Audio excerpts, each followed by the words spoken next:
তো একদিন রাত্রে হঠাৎ তার সকাল থেকে রাত পর্যন্ত বাথরুম বন্ধ হয়ে গেছিল।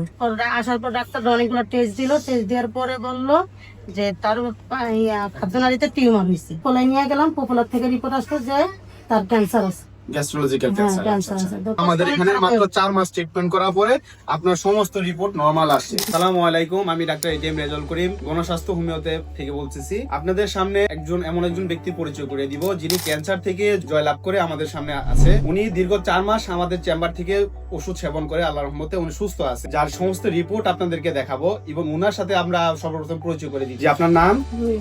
রহিমা খাতুন। আপনার বাবার নাম? শফিউদ্দিন মাঝি। শফিউদ্দিন মাঝি। আপনার মার নাম? জলেখা খাতুন। আচ্ছা, আপনার গ্রামের বাসা কোথায়? চরবেশন ভোলা। থানা? থানা চরবেশন। আচ্ছা, জেলা? ভোলা। আচ্ছা, আপনি আমাদের এখানে কি সমস্যা নিয়ে আসছিলেন? ক্যান্সারের সমস্যা, গ্যাস্ট্রোলজিক্যাল ক্যান্সার। আচ্ছা, উনি আপনার কি হয়? আপনার হাজবেন্ড। আচ্ছা, আপনার নাম? মোহাম্মদ আবুল বাশার। আবুল বাশার। আচ্ছা, যে আপনার বাসা কোথায়? বাসা এখন বর্তমানে কামরাঙ্গীরচরে থাকেন। আচ্ছা, হোম ডিস্ট্রিক্ট? ভোলা। ভোলা চরবেশন। গ্রামের নাম? উত্তর মাদ্রাস। উত্তর মাদ্রাস। আচ্ছা, আমাদের এখানে আপনার ট্রিটমেন্ট করতেছেন কতদিন যাবত? 4 মাস। 4 মাস।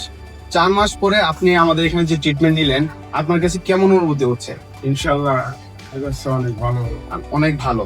আচ্ছা, আপনার নাম? সুমা বেগম। সুমা বেগম কি হয় আপনার? আমার মেয়ে। আপনার মেয়ে। পেশেন্ট হইলো আপনার মা, তাই না? আচ্ছা, আপনার মার সর্বপ্রথম কি কি সমস্যা হচ্ছিল আর কি নিয়ে আমাদের এখানে আসলে একটু যদি বিস্তারিত বলতেন সবার উদ্দেশ্যে। তার প্রথমে অনেকটা সমস্যা ছিল, আমরা তো তখন বুঝিনি, মানে উনি অসুস্থ হয়ে যাইতো। তো একদিন রাত্রে হঠাৎ তার সকাল থেকে রাত পর্যন্ত বাথরুম বন্ধ হয়ে গেছিল। আচ্ছা, তখন রাতের 2টা বাজে আমরা মেডিকেল নিয়ে আসি। রোগীর অবস্থা এতটাই খারাপ, মানে সে 2 দিন ধরে বাথরুমে যেতে পারতেছে না। আসার পর ডাক্তার অনেকগুলো টেস্ট দিল, টেস্ট দেওয়ার পরে বললো যে তার খাদ্যনালীতে টিউমার হয়েছে।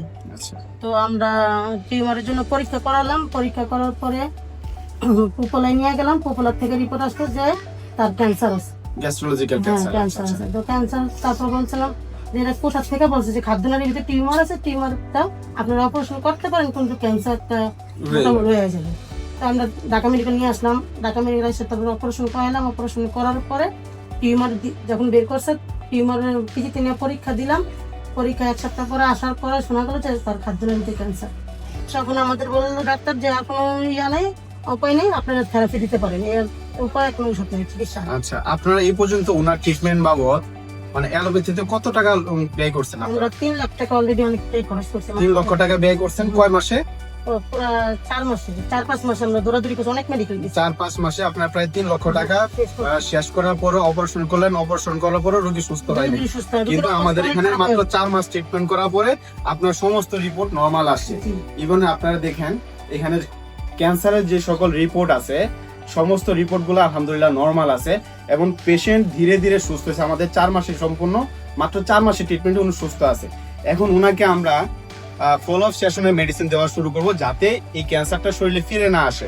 আপনারা জানেন আমরা ট্রিটমেন্ট করে ক্যান্সার গবেষক অধ্যক্ষ ডাক্তার SM সরোয়ার ওনার সাথে আমি ওনার সহযোদ্ধা হিসেবে কাজ করতেছি।